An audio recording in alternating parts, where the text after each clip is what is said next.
செல்வா தமிழ் குரல் சொந்தங்கள் அத்தனை பேருக்கும் அன்பான வணக்கம்.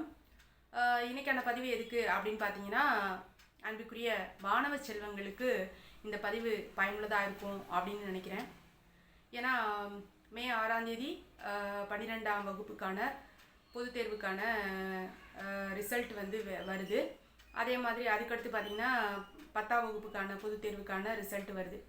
எப்போவுமே மாணவர்களுக்கு மத்தியில் இந்த ரிசல்ட் வந்ததுக்கு அப்புறம் நம்ம என்ன படிக்கிறது, என்ன செய்கிறது அப்படிங்கிற ஒரு குழப்பம் பெரும்பாலும் இருக்கும்.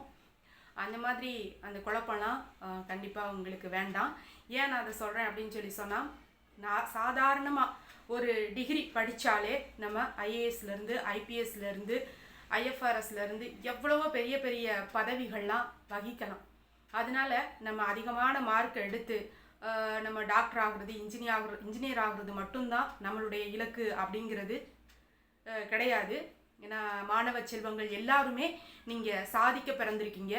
அதனால வந்து நிறைய மார்க் எடுத்து தான் சாதிக்கணும் அப்படின்ற அவசியம் இல்லை. இன்னைக்கு இருக்கக்கூடிய சாதனையாளர்கள் ஒவ்வொருத்தருடைய வாழ்க்கை வரலாறையும் நம்ம எடுத்துக்கிட்டோம் அப்படின்னு சொன்னால், கண்டிப்பாக அவர்கள் 10ஆம் வகுப்புலையும் 12ஆம் வகுப்புலையும் சாதாரண மதிப்பெண் எடுத்தவர்களாக தான் இருக்காங்க.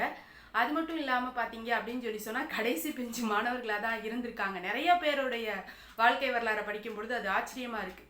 ஸோ அதனால் வந்துட்டு ரிசல்ட்டு வந்த உடனே கண்டிப்பாக படிக்கிறதுக்கான வாய்ப்புகள் நிறைய கொட்டி கிடக்கு. அதை விட்டுட்டு வந்து நீங்கள் வந்து மார்க் குறைஞ்சிருச்சே, கம்மியாயிடுச்சு, நம்ம எதிர்பார்த்த மார்க் வரலையே, நீட்டில் பாஸ் பண்ண முடியலை, ஜேஇயில் பாஸ் பண்ண முடியலை, கியூட்டில் பாஸ் பண்ண முடியலை அப்படின்னு சொல்லிட்டு நீங்கள் எதுக்குமே வருத்தப்பட வேணாம். கண்டிப்பாக வந்துட்டு படிக்கிறதுக்கான வாய்ப்புகள் நிறைய இருக்குது.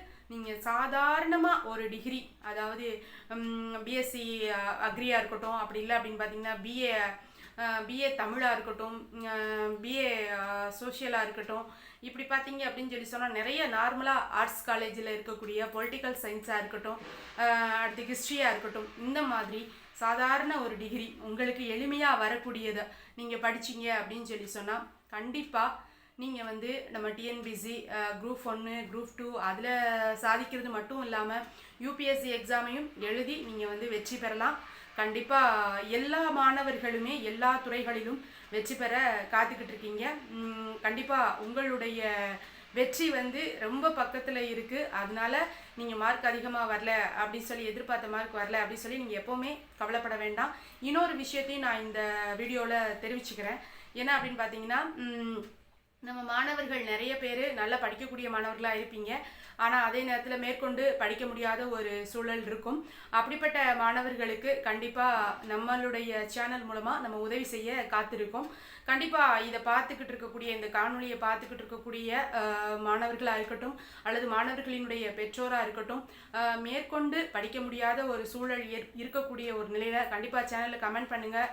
இல்லை இந்த நம்பருக்கு நீங்கள் வந்து தொடர்பு கொள்ளுங்கள். கமெண்ட் பாக்ஸில் வந்துட்டு நான் டிஸ்கிரிப்ஷன் பாக்ஸில் நான் என்னுடைய நம்பர் கொடுக்குறேன், கால் பண்ணுங்கள். கண்டிப்பாக நம்மளுடைய சேனல் சார்பாகவும் நிறைய நல்ல உள்ளங்கள் இருக்காங்க, உதவி பண்ணுறதுக்கு நிறைய நல்ல உள்ளங்கள் இருக்காங்க. அவங்க மூலமாக எங்கேயோ ஒரு மாணவன் கல்வி கற்றா, மாணவி கல்வி கற்றா, கண்டிப்பாக நம்ம எல்லாருக்குமே அது வந்து ரொம்ப பெருமை தரக்கூடிய ஒரு விஷயம். பாரதி சொன்ன மாதிரி, அதாவது 1000 கோயில் கட்டுறதை விட அங்கே ஒரு ஏழைக்கு எழுத்தறிவித்தது தான் மிகப்பெரிய ஒரு செயல் அப்படின்னு சொல்லியிருக்காரு.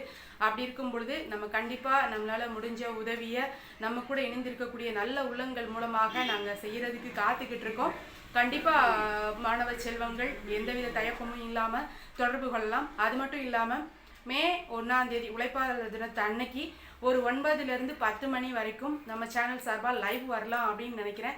கண்டிப்பாக அந்த லைவை வந்து கலந்துக்கக்கூடிய மாணவ செல்வங்கள், மாணவர்களுடைய பெற்றோர்கள் யாராக இருந்தாலும், இப்போ மேற்கொண்ட படிப்பு சம்பந்தமாகவோ அல்லது வேறு எந்த நம்ம தமிழ் இலக்கியங்கள் சார்ந்தோ வினாக்களை கேட்டிங்க அப்படின்னா எனக்கு தெரிஞ்ச பதிலை உங்களோட பகிர்ந்துக்க காத்துக்கிட்டு இருக்கேன். மே 1ஆம் தேதி கண்டிப்பாக நம்ம எல்லாரும் லைவில் மீட் பண்ணுவோம்.